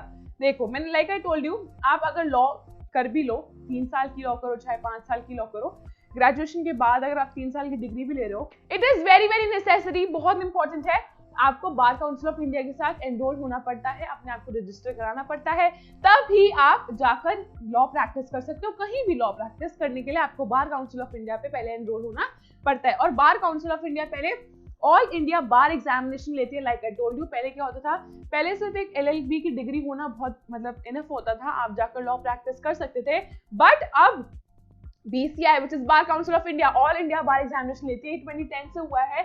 I told you, ये हम ऑलरेडी पढ़ चुके हैं, हमने प्रीवियस वीडियोस में पढ़ा है ये कि 2010 से अब एग्जाम लिया जाता है। अगर आप उस एग्जाम को क्लियर कर पा रहे हो, BCI कहता है मैं तभी तुम्हें एज एन एडवोकेट एनरोल करूंगा, and if you are not enrolled as advocate you can not practice, आप प्रैक्टिस नहीं कर सकते हो, इलीगैलिटी मानी जाती है, you can not practice in such case. Alright, तो अब देखते हैं कि आप 2 वेज से आप कर सकते हो, या तो 3 ईयर LLB कर दो ग्रेजुएशन के बाद, for instance you do BA, BCom, BSc, ये सब करने के बाद 3 साल की आप LLB डिग्री ले सकते हो, ये भी फाइन है, which requires a prior under graduate degree. Like I told you, आपने BCom कर रखी है, BA कर रखी है, यू हैव डन एनी, मतलब ऐसी कुछ अंडर ग्रेजुएट डिग्री है तुम्हारे पास, ठीक है, BSc कर रखी है, या फिर तुम 5 ईयर जा सकते हो। 5 ईयर इंटीग्रेटेड होता है, BA LLB, BSc LLB, BCom LLB, ये सब भी अवेलेबल होते हैं, BBA LLB, all of these are also available. ये 5 साल के होते हैं, या फिर अंडर ग्रेजुएट में 3 साल की ग्रेजुएशन है तुम्हारी, या 4 साल की ग्रेजुएशन है, ठीक है, उसके बाद तुम LLB डिग्री अटेन कर सकते हो। फिर 5 ईयर इंटीग्रेटेड BA LLB लिखा है, देखो BBA LLB, BSc LLB, all of these programs are available after the secondary school. Secondary school मतलब 12th के बाद ही आप इसमें एनरोल कर सकते हो। अगर आपको कभी पता हो तो हम क्लैट के अपीयर करते हैं 12th के बाद, बच्चे 11th 12th में ही क्लैट के प्रिपेयर करना शुरू कर देते हैं, and they get into a 5 year course. NLU सब 5 ईयर कोर्स ही देते हैं, ठीक है, और जो ये 5 ईयर कोर्सेज होते हैं वो लोग 3 ईयर्स नहीं देते हैं, ठीक है, NLUs नहीं देते हैं, बट 3 ईयर्स के लिए देयर सिम्बायोसिस का जो वो है, दिस सिम्बाइसिस इन पुणे है, सिम्बाइसिस इन नोएडा है, ये सब 3 ईयर LLB दे देते हैं, ठीक है। तो मेनी प्राइवेट है काफी, इनफैक्ट फैकल्टी ऑफ लॉ हम आपका जो दिल्ली यूनिवर्सिटी का है वो भी दे देता है 3 ईयर लॉ। तो 3 ईयर लॉ भी प्रोवाइड हो रही है, बट 5 ईयर लॉ का बहुत ज्यादा ट्रेंड चल गया है, 12th के बाद ही बच्चे एनरोल हो जाते हैं। Some universities offer both 5 year and 3 year law, like I told you. कुछ जगह 5 year भी है, 3 year भी है, दोनों भी अवेलेबल है। There are over 900 colleges, जैसे कि आपका जिंदल है, ठीक है, जो रईसों का स्कूल है, बहुत ही मतलब ओवर एक्सपेंसिव है, for not affordable for all of us, and this offers both 5 year program भी है वहाँ पे और 3 year प्रोग्राम भी है, ठीक है। There are over 900 law colleges, 900 law colleges हैं, 900, 900, 23 तो नेशनल लॉ यूनिवर्सिटीज हैं, ठीक है, 23 NLUs हैं। आपकी बुक में 17 लिखा होगा, कहीं वो 17 कट करके 23 लिख लेना, क्योंकि 23 अब लेटेस्ट नंबर है, ठीक है। काफी सारे सोनीपत वगैरह में अब खुल गए हैं NLUs, काफी मध्य प्रदेश में भी खुल गए, तो काफी बढ़ते जा रहे हैं नंबर ऑफ कॉलेजेस। फिर there are over 900 plus law colleges हैं। However, not many match up to the standards required by a changing and increasingly competitive legal market. इतने सारे बच्चे लीगल लॉ करने की ट्राई करते हैं, they want to become a lawyer, advocate, ये सब बनना चाहते हैं वो, but if they study from ऐसे कॉलेजेस भी हैं जो इतना ज्यादा अच्छी पढ़ाई नहीं दे पा रहे हैं, इतने कॉम्पिटिटिव वर्ल्ड में एंटर करने के लिए, कॉम्पिटिटिव लाइन में एंटर करने के लिए, you have to give quality education also, alright? So इसमें ये लिखा हुआ है not many match up to the standards, जो standards required होते हैं to become good advocate जो कि मार्केट में प्रैक्टिस कर सके, जिसको लोगों को एडवोकेट की रिक्वायरमेंट हो, राइट? तो लोग मैच नहीं कर पा रहे। ऑब्वियसली आप देखो, जब 900 प्लस लॉ कॉलेजेस खुल गए होंगे, इतने ज्यादा इतने बच्चे नहीं होंगे जितने लॉ कॉलेजेस होंगे, मतलब this is sarcastic, by this I mean कि बहुत सारे लॉ कॉलेजेस खुल गए हैं which is not even required, alright? तो फिर यही लिखा हुआ है कि बस क्वालिटी डिटोरेट हो रही है और कुछ नहीं, ठीक है। चलो आगे देखते हैं। 1987 ये ईयर याद रखना, NLS बैंगलोर आया था, national law school, NLSIU national law school of India university, NLSIU Bangalore का है, ये सबसे फर्स्ट था। इसको सेटअप किसने कराया था? NR माधवा मेनन, हमने इसका नाम पढ़ा था ना, बहुत इंपॉर्टेंट है ये। established and marked the beginning of reform of legal education. After this NLU legal education का बहुत ज्यादा ट्रांसफॉर्मेशन हो गया। Yes, legal education काफी ज्यादा वाइड स्प्रेड हो गई, although इसका इंटेक बहुत कम है, it takes somewhat 80 to 90 students लेता है ये क्लैट के थ्रू। हाँ, अगर आपकी 90 तक रैंक है और ओवर 60,000 स्टूडेंट्स प्लस अपीयर करते हैं अब क्लैट में, number has even gone up to 70K, alright? तो इतने सारे स्टूडेंट्स अपीयर कर रहे हैं, उसमें से सिर्फ 80 से 90 लोगों का एडमिशन हो रहा है NLSIU में, ठीक है। और सिर्फ आई गेस 1200 रैंक तक ही एडमिशन होता है, और 2000 रैंक तक अगर आपकी रिजर्वेशन है, सम सॉर्ट ऑफ दिस, ठीक है। तो ये सब चीजें हैं कि आपको क्लैट में एडमिशन लेना अभी आसान नहीं हो गया है, क्योंकि नंबर ऑफ NLUs कम है, NLUs थोड़े थोड़े बढ़ते जा रहे हैं, बट फिर भी इनफाइनाइट NLUs नहीं है, और उनकी इंटेक सम 100-150 मैक्सिमम, इससे ज्यादा इंटेक नहीं है। तो 1987 बहुत इंपॉर्टेंट ईयर है, ये सब एडिशनल इन्फॉर्मेशन थी, ये सब आप छोड़ दो, बस आपको ये बता रही हूँ 1987 इंपॉर्टेंट है, बहुत ज्यादा इंपॉर्टेंट है। अगर आपको क्लैट के बारे में कुछ जानना है आप बता सकते हो, ठीक है। I have my self taken CLAT, मैंने भी क्लैट अपीयर किया था, I got a rank of 940, 60,000+ students में मैंने भी अपीयर किया हुआ है, ठीक है। 940 रैंक आई थी मेरी। तो कुछ भी पूछना हो you can just talk to me, comment box में बताना, इसके बारे में भी बात करेंगे, कभी लाइव आएंगे आपके साथ, ठीक है। चलो ठीक है, आगे देखो। फिर क्योंकि क्लैट बहुत ज्यादा इमर्जिंग है, बहुत ज्यादा न्यू ट्रेंड्स आ रहे हैं, ऑलराइट, चलो ठीक है। फिर preparatory institutes for law entrances have also been set up, such as LST law school tutorials बन चुके हैं अब तो बहुत ज्यादा। What are these? These are preparatory institutes, ठीक है, जो कि किसके लिए काम करते हैं? For entrances, for law entrances, all these career launches and all. What are these? These are preparatory institutes only. So they have been set up as such as law school tutorials है। फिर National Law School University, Delhi, इसको actually में NLU Delhi बोलते हैं, national law university Delhi, बहुत famous है ये, ठीक है। It is somewhat equivalent to this NLSIU Bangalore. जैसे एनएलएसआईयू बैंगलोर का बहुत ज्यादा फेमस है ना, ऐसे ही मतलब दिस इज ऑल्सो नंबर 1 पे ही है ये भी, NLU Delhi very famous. It conducts a separate entrance test called AILET, AILET बोलते हैं इसको, all India law entrance test, ठीक है। While a number of others law schools have adopted LSAT, LSAT जो होता है ये जिंदल वगैरह एलसैट लेते हैं, या खड़गपुर का जो है लॉ स्कूल वो भी एलसैट से एडमिशन हो सकता है, ऑलराइट। तो ऐसे ऐसे बहुत सारे हैं, जैसे क्लैट है, ऐसे ही एलसैट है, ठीक है। एलसैट की फुल फॉर्म यहाँ देख लो, एलेट देख लो पहले तो, AILET all India law entrance test, बहुत इंपॉर्टेंट है ये भी। LSAT law school admission test, LSAT हो गया। फिर सिम्बायोसिस का स्लैट होता है, सिम्बायोसिस लॉ एडमिशन टेस्ट, ठीक है। तो ये सब होता है। तो फिर इसमें लिखा हुआ है while a number of other law schools have adopted law school admission test LSAT, मैंने बता दिया, conducted by the law school admission council, USA का law school admission council, ये आपको पता होना चाहिए, USA, यहाँ देख लो। मैं ये बता देती हूँ, जैसे LSAT होता है इंडिया का ना, ऐसे LSAT यूएसए का भी होता है। वो हार्वर्ड स्कूल ऑफ लॉ को जाना हो तो आपको एलसैट अप्लाई करना पड़ता है यूएसए का, ठीक है। तो कई ये कह रहे हैं कि लॉ स्कूल एडमिशन काउंसिल जो एलएसएसी है, इसने निकाला हुआ है एलसैट, इंडिया का भी ऑपरेटिंग बॉडी जो है, फंक्शनल बॉडी उसके पीछे एलएसएसी ही है, alright.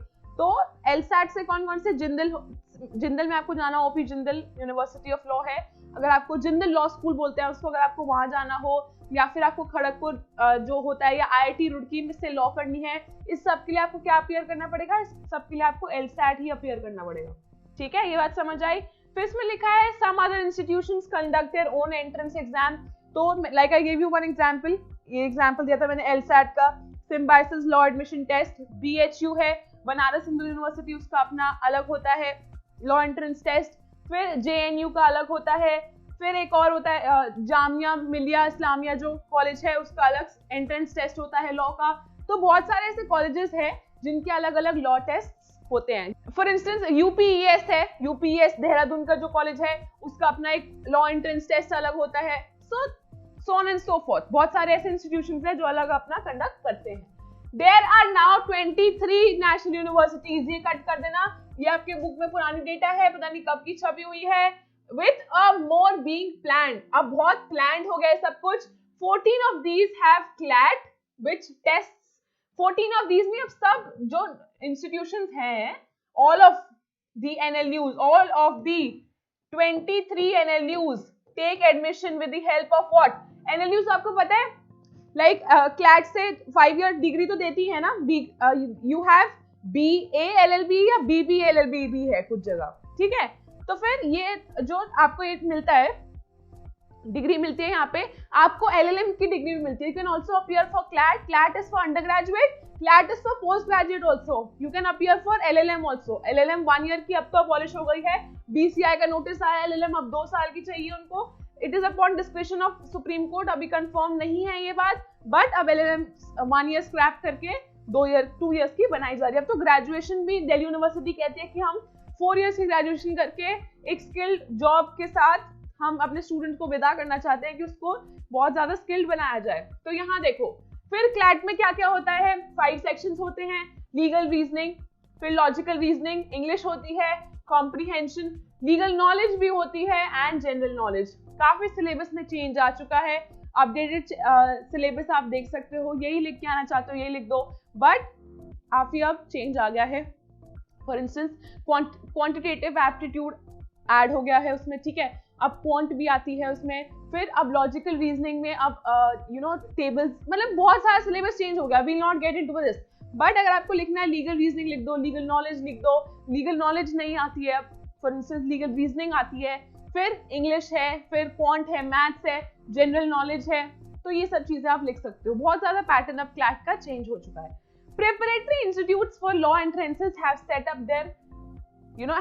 up such as law school tutorials, LST एक एग्जाम्पल है। फिर ऐसे बहुत सारे क्लैट प्रेप हैं, लीगल एज, ये सब बहुत सारे प्रेपरेटरी इंस्टीट्यूट सेटअप हुए हैं लॉ के लिए, ठीक है, प्रिपेयर करते हैं स्टूडेंट्स को क्लैट के लिए। फिर NLSIU conducts a separate called ALET, ये नेशनल लॉ स्कूल, NLS बोल सकते हो या NLU दिल्ली बोल सकते हो उसको। NLU दिल्ली जो है, ठीक है, it conducts all India law entrance test, हमें पता है आईलेट कंडक्ट करता है। while a number of other law schools in India have adopted the LSAT हमें पता है। फिर LSAT कहाँ से आया है? लॉ स्कूल एडमिशन काउंसिल से आया है, यहाँ पे पता है। फिर some other institutions have their own, ये सब रिपीट किया गया है। We'll not get into this again and again। आप लॉ की डिग्री के बाद क्या कुछ कर सकते हो, ये सब ऑप्शंस हैं, अभी हम इन्हें पढ़ते हैं, ठीक है। तो यहाँ देखो, टॉकिंग अबाउट लिटिगेशन, ग्रेजुएट्स में practice as an advocate. Law को प्रैक्टिस करना, लिटिगेशन क्या होती है? जो यू टेक अप केसेस, अपना चेंबर होता है, this is practicing of law, ठीक है, लिटिगेशन होता है इसे।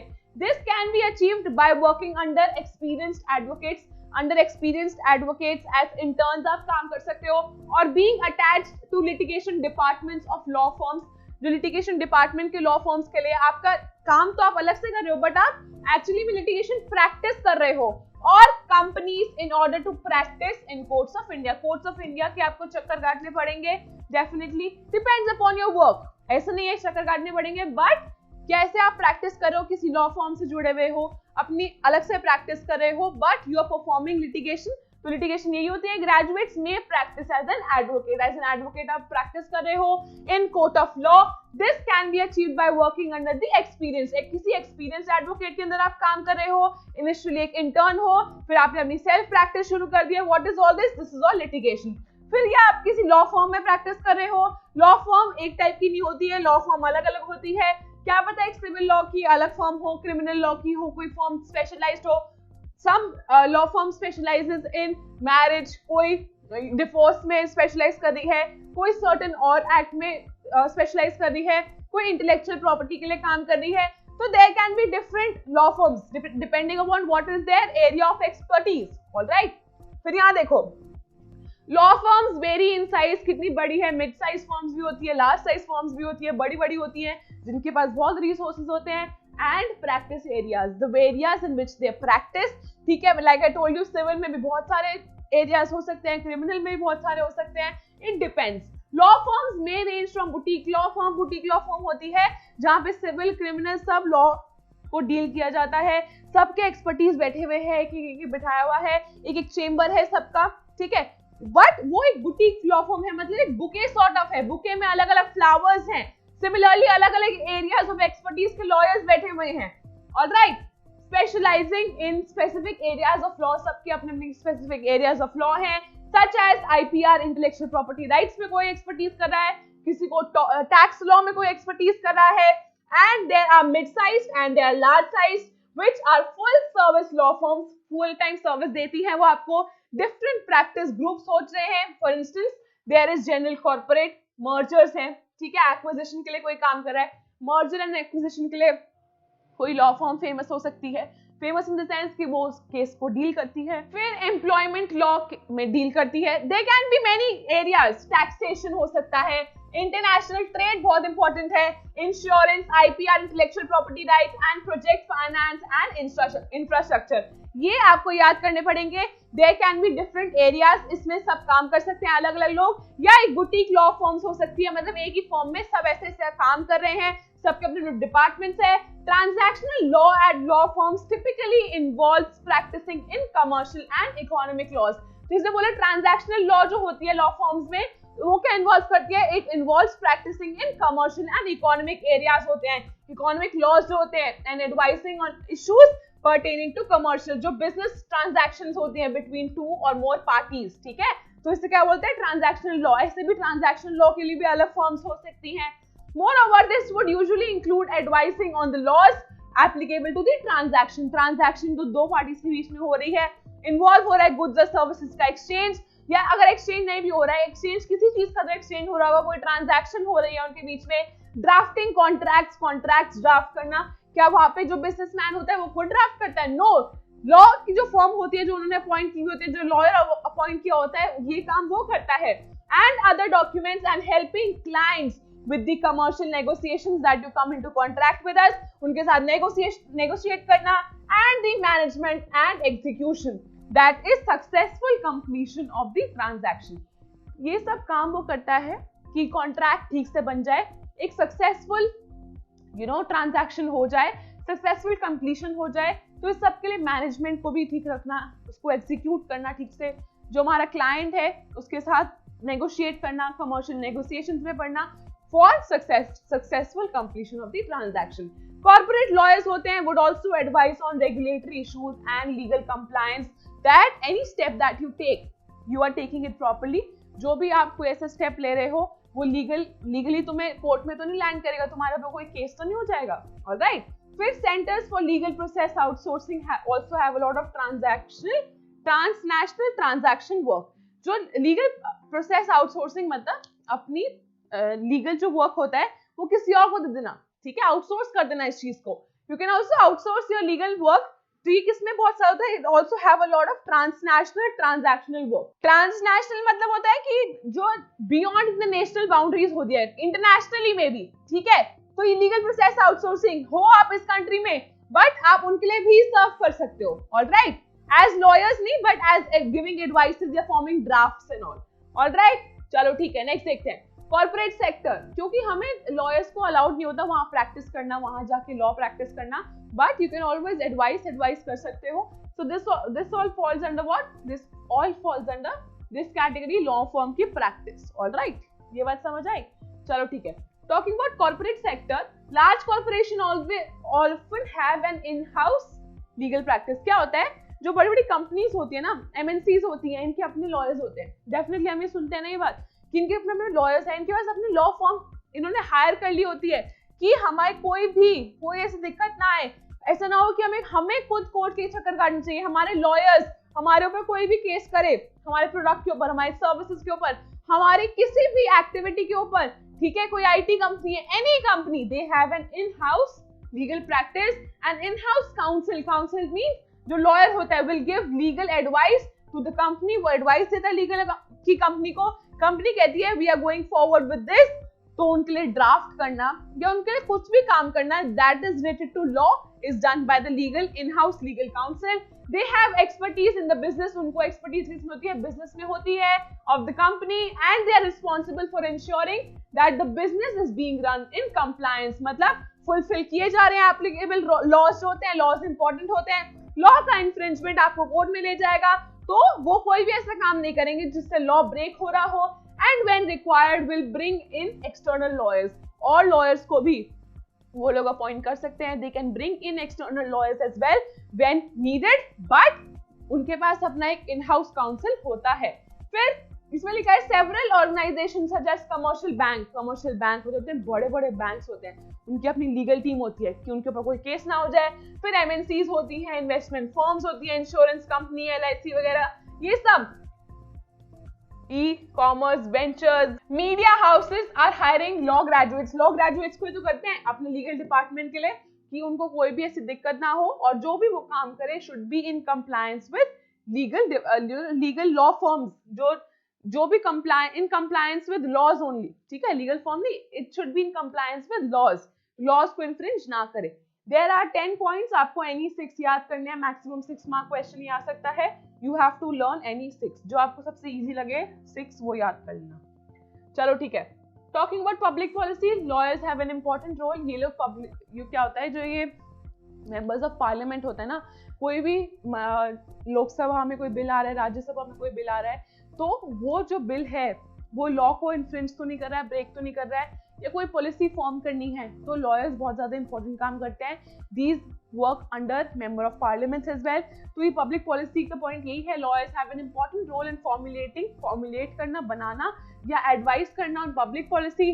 Several organisations employ law graduates को करते हैं पॉलिसी मेकिंग के लिए कि आप पॉलिसीज बनाओ, हमारी कंपनी की एक ड्राफ्ट करो कि क्या क्या पॉलिसीज हमें फॉर्म करनी है। And have institutionalised fellowships where law graduates can be research assistants. मतलब रिसर्च कर सकते हो क्या, मतलब for instance you are working in a certain area, तो आप रिसर्च असिस्टेंट्स की तरह काम कर सकते हैं लॉ ग्रेजुएट्स। डेफिनेटली फेलोशिप्स मतलब यही होती है टू एजुकेट अदर पर्सन, और रिसर्च करना और एजुकेट करना, इस चीज को बढ़ावा देना। And have institutionalised fellowships where law graduates can be research assistants.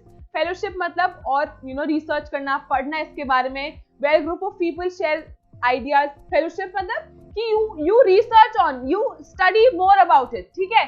तो fellowships where law graduates research कर सकते हैं, रिसर्च अपॉन पब्लिक पॉलिसी, क्या पॉलिसीज फॉर्म होनी चाहिए, what is their area of expert. For example, a law graduate interested in public policy can apply to serve as a legal assistant। ये legal assistant बन सकता है under member of parliament, like I told you, under the, देखो यही लिखा होगा ना, under the legislative assistant to member of parliament, LAMP बोलते हैं। लैम्प की फुल फॉर्म बहुत ज्यादा इंपॉर्टेंट है। लीगल असिस्टेंट, देखो legislative assistant to member of parliament, legislative है, लीगल नहीं है, legislative assistant to member of parliament बन सकते हैं। मैंने जो आपको काम बताया, लोकसभा राज्यसभा में पॉलिसी फॉर्म कर सकते हैं, ऑलरेडी बता चुकी हूँ। ये नाम आपको याद करना पड़ेगा, ये फेलोशिप प्रोग्राम है, ठीक है। ये कौन रन करता है? लैम्प फेलोशिप प्रोग्राम जो रन करता है वो पीआरएस लेजिस्लेटिव रिसर्च करता है, ठीक है। लैम्प की फुल फॉर्म में पता है, legislative assistant to member of parliament, ठीक है। ये इसका जो फेलोशिप प्रोग्राम है ये रन कौन करता है? पीआरएस लेजिस्लेटिव रिसर्च ये रन करता है। Institution such as CCI competition commission of India, या सेबी है, security exchange board of India, ठीक है, जो ये सब पॉलिसीज बनाते हैं, इनको बहुत ज्यादा जरूरत पड़ती है लॉयर्स की, ठीक है, जो पॉलिसी फॉर्म करने के लिए। Also employ law graduates for policy making in the respective fields. SEBI है, शेयर्स वगैरह का काम करते हैं या सिक्योरिटीज में डील करते हैं, तो उसके लिए किस चीज की जरूरत पड़ती है? जरूरत पड़ती है लॉयर्स की। Moreover competition commission of India कोई भी ऐसी गवर्नमेंट जॉब ही है, इस सब में भी रिक्वायर्ड होता है पॉलिसी फॉर्म करने के लिए। फिर law firms have established government policy departments where they employ law graduates for policy research. Policy में रिसर्च करते हैं in the sense that you have to read a lot about it, बहुत ज्यादा पढ़ना पड़ता है रेस्पेक्टिव एरिया में, उसके बेसिस पे क्या सही है, क्या गलत है, क्या स्टैंडर्ड्स होने चाहिए, क्या बिल्कुल सही है, उसके बेसिस पे पॉलिसीज फॉर्म होती है, पॉलिसी रिसर्च हो जाती है। ऑलराइट, ये सब कौन करता है? ये लॉ ग्रेजुएट्स करते हैं। Talking about legal research and academia, तो देखो ग्रेजुएट्स में attach themselves with research centres. Research centres मतलब बहुत ज्यादा जो ऑलरेडी अभी बात नहीं हो पा रही है, या फिर बहुत ज्यादा चीजें ढूंढना, रिसर्च करना, रिसर्च सेंटर्स के साथ ही जुड़ जाते हैं। एंड थिंक टैंक्स, जैसे नीति आयोग थिंक टैंक है, तो रिसर्च मतलब बहुत सारे एरियाज में जो अभी तक उठ के भी नहीं आए हैं, तो यू हैव टू डिस्कवर दोस, ठीक है। तो फिर लॉ ग्रेजुएट्स में टेक अप टीचिंग, टीच कर सकते हैं, पढ़ा सकते हैं, रिसर्च कर सकते हैं as a profession.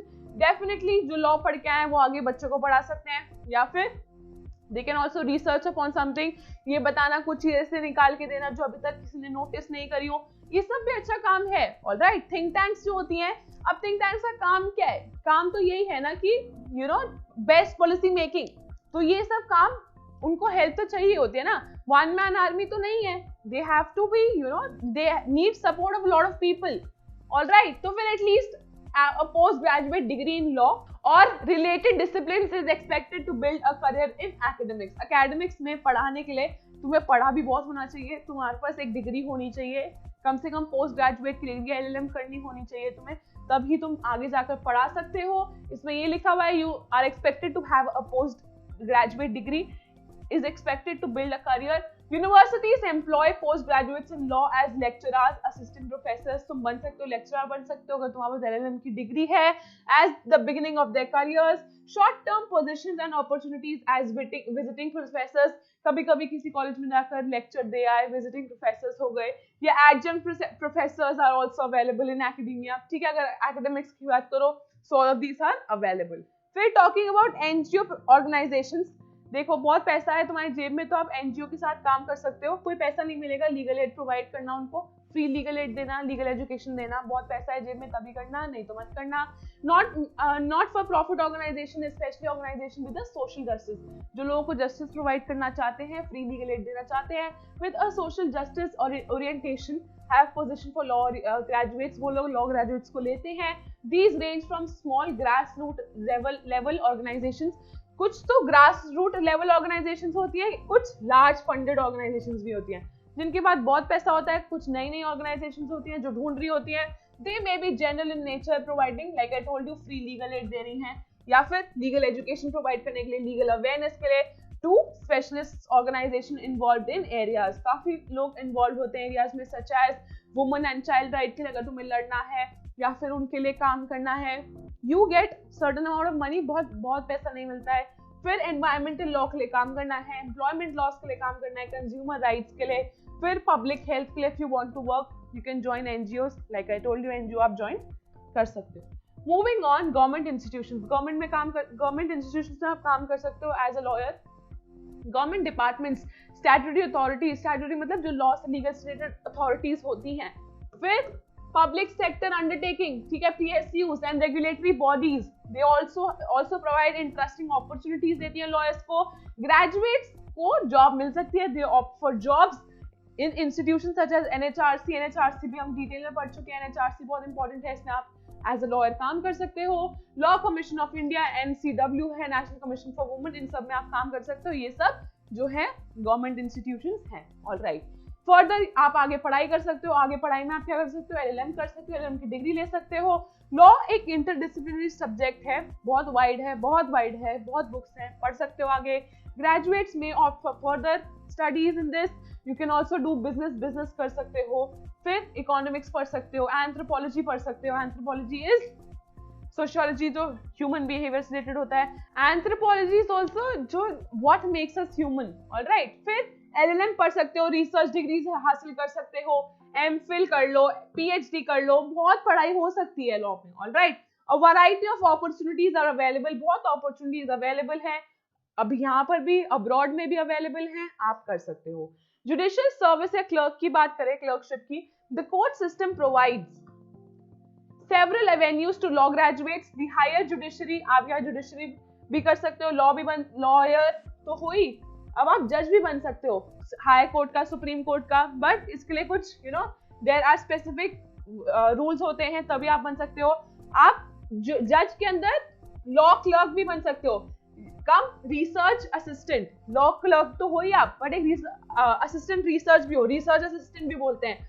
Who assist जज, असिस्ट मतलब हेल्प करता है जज में in researching for cases and maintaining paper work. You also maintain paper work जो जज के अंदर, क्योंकि जज सब काम नहीं कर सकता है, you can also work as a clerk. Alright, graduates में also right, and judicial clerks often sit in court hearings with the जज। जज के नीचे वो बैठता है, जो सब पेपर कलेक्ट कर रहा होता है, हमने मूवीज में भी देखा है, जो वो पेपर कलेक्ट कर रहा होता है, उसको लिख रहा होता है, सब केस वगैरह को, ये सब क्लर्क्स होते हैं, आप अंडर द जज काम कर सकते हो। Graduates all India judicial exam services examination भी लिख सकते हैं हम, जज का एग्जाम, अगर आप जज बनना चाहते हो, to avail positions in Indian judiciary, अगर आप जज बनना चाहते हो। Qualifying candidates in the subordinate courts and may then progress to be even high court का जज भी बन सकते हो, सुप्रीम कोर्ट का जज भी बन सकते हो, विद प्रायर मतलब एक एक्सपीरियंस के साथ, एक टाइम के साथ भी होता है, कुछ क्वालिफिकेशंस चाहिए होती है, मतलब आपको कुछ टाइम के बाद, अगर यू आर कॉम्पिटेंट या एग्जाम क्लियर करने के बाद, आप बन सकते हो हाई कोर्ट या सुप्रीम कोर्ट का जज। मिनिमम एज रिक्वायर्ड होती है इन सब के लिए, वो हम ऑलरेडी डिटेल में बात कर चुके हैं। फिर फर्दर पढ़ते हैं अदर एवेन्यूज, बहुत सारे और भी चीजें हैं जिसमें आप पढ़ सकते हो। सिविल सर्विसेज का एग्जाम दे सकते हो, IAS, ठीक है, UPSC का एग्जाम दे सकते हो आप। फिर फेलोशिप्स मतलब पढ़ाई कर सकते हो, such as Teach for India fellowship में पार्ट ले सकते हो। फिर मीडिया हाउस में लीगली, देखो यहाँ देखो, लीगल जर्नलिज्म, जो जर्नलिज्म काम करती है लॉ के एस्पेक्ट के ऊपर, at places such as bar and bench, ये क्या है, लीगल जर्नलिज्म है, ठीक है। लीगल टॉपिक्स के ऊपर बहुत अच्छे से बात होती है, जैसे जर्नलिज्म हम पढ़ते हैं ना, ऐसे लीगल जर्नलिज्म भी होता है। फिर लीगली इंडिया, ये सब भी जर्नलिज्म का पार्ट है, मीडिया हाउसेस में काम कर सकते हो, you can also become a part of it, law graduates कर सकते हैं ये सब, पॉलिटिक्स में पार्ट ले सकते हैं, जर्नलिज्म में पार्ट ले सकते हैं, सिविल सर्विसेज एग्जाम क्लियर कर सकते हैं, फेलोशिप प्रोग्राम्स का पार्ट बन सकते हैं, they can be research assistants, they can also study for that matter. And this topic ends here only, ये टॉपिक खत्म हो गया है। आई हैव टॉट यू, मैंने 10 टीच कर दिए हैं, ठीक है। You have to do any 6 like I told you, जो आपको सबसे इजी लगे, बहुत ज्यादा इजी वाले मत उठाना, थोड़ा बहुत लिख भी पाओ, ठीक है, थोड़ा लेंदी भी तो बनाना है ना आंसर को। फिर आगे देखते हैं liberalisation, liberalisation of legal profession. Liberalisation कैसे, देखो इंडिया तो पहले यही चाहता था कि हमारे लॉयर्स बाहर जाके प्रैक्टिस करें, बाहर के लॉयर्स इंडिया में आके प्रैक्टिस करें, बट बाहर की कंट्रीज थोड़ी स्ट्रिक्ट हैं, सिमिलरली इंडिया भी स्ट्रिक्ट है, अब इंडिया अलाउ नहीं करती है बाहर के लॉयर्स को, रेसिप्रोसिटी पे होता है, रेसिप्रोसिटी बेसिस पे होता है, अगर हमारा लॉयर बाहर जाकर प्रैक्टिस कर सकता है तो वहाँ उस कंट्री, पर्टिकुलर कंट्री का लॉयर भी हमारी कंट्री में आके प्रैक्टिस कर सकता है, ऐसे होता है, बट फिर भी इतनी लिबरलाइजेशन लीगल प्रोफेशन में नहीं है। ऑलराइट, इंडिया के लॉयर्स इंडिया में ही प्रैक्टिस कर सकते हैं, ऐसा है, काफी बार ये बात हो चुकी है कि बाहर के लॉयर्स को अलाउ कर देना चाहिए इंडिया में आकर, सो दैट बहुत ज्यादा इंप्रूवमेंट हो इंडिया के लॉयर्स में, बट ऐसा नहीं हो पा रहा है। अनफॉर्चुनेटली इतनी लिबरलाइजेशन नहीं हो पा रही है।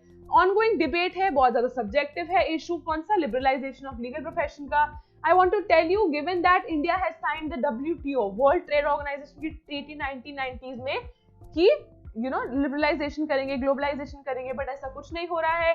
Leading to economic globalisation, it is also expected to liberalise legal services. Expected तो यही था कि लीगल सर्विसेज को भी लिबरलाइज किया जाएगा, बट ऐसे नहीं हो रहा है। Under the GATT is general agreement on trade and services, ठीक है, इसके अंदर लग रहा था कि बहुत ज्यादा फ्रीडम मिल सकती है, बट नहीं मिली है। Bar council of India has consistently बहुत ज्यादा बार पास सेवरल रेजोल्यूशंस 2002 और 2007 के बीच में opposing the opening of the Indian legal profession to foreign lawyers. वो कहते हैं हम इंडियन लीगल जो प्रोफेशन है, हम we will not open it to foreign lawyers, we will not allow the foreign lawyers to come into India. बहुत बार oppose करा है इस चीज को कि we will not go for this, alright. फिर इसमें लिखा हुआ है इन 2011 एक जजमेंट आया था, in a judgment delivered by Bombay high court to a public on a PIL form हुई थी, PIL बाय लॉयर्स कलेक्टिव, एक नॉन प्रॉफिट ऑर्गेनाइजेशन थी ये, ठीक है। फिर क्या हुआ, the high court held, Bombay high court की बात हो रही है, held that the foreign law firms could not be permitted to set up a licence office in India. वो अपने ऑफिस सेट नहीं कर सकते हैं इंडिया में। Contrary to this position Madras high court, अब चेन्नई हो गया है मद्रास हाई कोर्ट, बोलते मद्रास हाई कोर्ट ही है, बट मद्रास अब चेन्नई हो गया है। Madras high court in response to PIL filed by AK Balaji ने एक और PIL फाइल करी थी, permitted foreign lawyers to practice in India on a fly in and fly out basis. मतलब आओ अपना केस की हियरिंग दो अपनी, ठीक है, उसके बाद जाओ, fly in and fly out basis बोलते थे इसको। बट क्या हुआ, law commission of India in working paper 1999 में उसने इसको भी अबॉलिश कर दिया था। रेस्ड पर्टिनेंट इश्यूज, काफी इश्यूज, रेगुलर इश्यूज उठाए, इनको बार बार उठाया, and concerns while recommending amendments to advocates act to prepare a level playing field for Indian lawyers. There is no resolution inside regarding this issue, अभी तक कुछ ऐसा इशू नहीं है, ठीक है। बार काउंसिल ऑफ इंडिया सब अबॉलिश कर चुका है, कोई अभी तक ऐसा कोई कंक्रीट डिसीजन नहीं है by bar council of India. There is no resolution inside regarding this issue at all, ठीक है। बहुत बार रिकमेंडेशन हुई है कि एडवोकेट एक्ट 1961 को अमेंड किया जाए, but there is no resolution, अभी तक कोई रेजोल्यूशन नहीं लिया गया, ऑलराइट। वन मोर थिंग, एक बार fly in fly out basis का देखो कि क्या अभी भी ये is this applicable right now also, is this, या तो ये बार काउंसिल इसको अबॉलिश कर चुका है कि ऐसे नहीं होगा, या तो फिर ये स्टैंड इन कर रहा है कि हाँ फॉरेन लॉयर्स जो हैं, फॉरेन लॉ फॉर्म तो यहाँ सेटअप नहीं हो सकती है, but foreign lawyers fly in fly out basis पे आ सकते हैं, ठीक है। I am little confuse about this, मुझे आप चेक करके आप मुझे कमेंट बॉक्स में जरूर बताना एक बार, ठीक है। So we both learn about it, हम दोनों सीखेंगे इस बारे में। चलो ठीक है, नेक्स्ट पढ़ते हैं women and the legal profession. Talking about women and the legal profession in India, पहले तो वुमेन को बिल्कुल भी अलाउड नहीं था, they were not allowed to practise at all. यहाँ पढ़ो, legal profession practice in India as in most of the countries male dominated है। हमारे दिमाग में एडवोकेट का नाम सुनते ही, लॉयर का नाम सुनते ही सबसे पहले एक मेल आता है, ठीक है, बट ये gone are the times, tata bye bye हो चुके हैं उन टाइम्स को, अब ऐसा कुछ नहीं लगता, मुझे तो नहीं लगता। लॉयर का नाम सुन के मेरे दिमाग में तो वुमन भी आती है, ठीक है, मेल डोमिनेटेड नहीं है, अब कुछ नहीं है ऐसा, तो ये मेल डोमिनेटेड प्रोफेशन है, ठीक है, लिख देना, बट अब नहीं है, हमारे लिए तो नहीं है। 1916 में, इन 1916 Calcutta high court and in 1922 ये दोनों साल में क्या हुआ, Patna high court held that 1916 में कैलकाटा हाई कोर्ट, 1922 में Patna high court held that woman otherwise qualified, चाहे उनके पास क्वालिफिकेशन है भी, उनके पास LLB की डिग्री भी है, they were not qualified to be enrolled as a वकील, ना वो वकील बन सकती है ना वो प्लीडर बन सकती हैं, they can not practise as lawyer. फिर in Patna high court case miss Hazra, ये बहुत इंपॉर्टेंट नाम है, ये जो मिस हजरा जी थी, इन्होंने पिटिशन फाइल करी थी, ठीक है, पिटिशनर थी ये, इन्होंने she secured a BL degree from Calcutta university. BL mean bachelor of law, ठीक है, BL mean bachelor of law. फिर she was refused enrolment as a pleader, उनको एनरोलमेंट नहीं दिया गया था, you can not work as a वकील, you can not work as a pleader, ठीक है। पहले बहुत ज्यादा वो थे ना, लाइक आई टोल्ड यू, हमने पढ़ा है इस बारे में कि बहुत ज्यादा ऑप्शंस होते थे, अब तो एडवोकेट बोलते हैं, पहले वकील होते थे, प्लीडर होता था, सबकी अपनी अपनी कैटेगरी होती थी। She challenge this in the high court of Patna, Patna high court में उन्होंने चैलेंज किया, किसने चैलेंज किया, मिस हजरा ने चैलेंज किया The court held that the structure, the court held that the sections of Legal Practitioner Act referred to males and not females. जो legal practitioner act है वो रेफर सिर्फ मेल को करता है, फीमेल को रेफर नहीं करता है. Therefore, you will not be allowed to work as pleader. आप फीमेल हैं, आप इसमें प्रैक्टिस नहीं कर सकती हैं.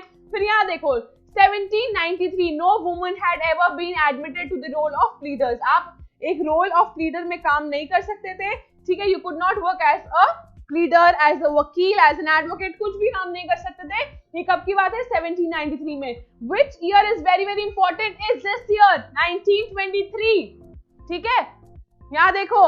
To remove doubts about the eligibility of woman and to practise as legal practitioner, legal practitioner women's act 1923, Chapter 23 of 1923 was enacted to expressly provide that no woman by reason of her sex disqualified, not on the basis that you were a woman, you will not be disqualified. ठीक है, आपको disqualify नहीं किया जाएगा from being admitted or enrolled as a legal practitioner or from practicing as such. You can practice Legal Practitioner Women's Act Chapter 23 of 1923. ठीक है, Chapter 23 उन्होंने ऐसे लिखा है.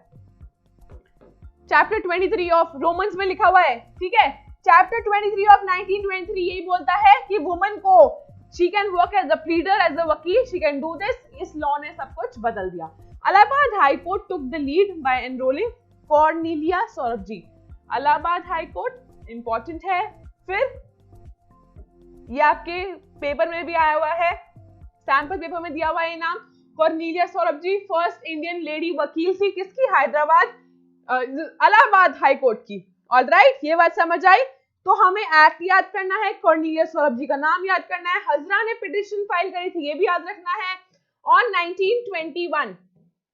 ऑलराइट, 1921 में she took the lead and first Indian lady वकील बनी थी.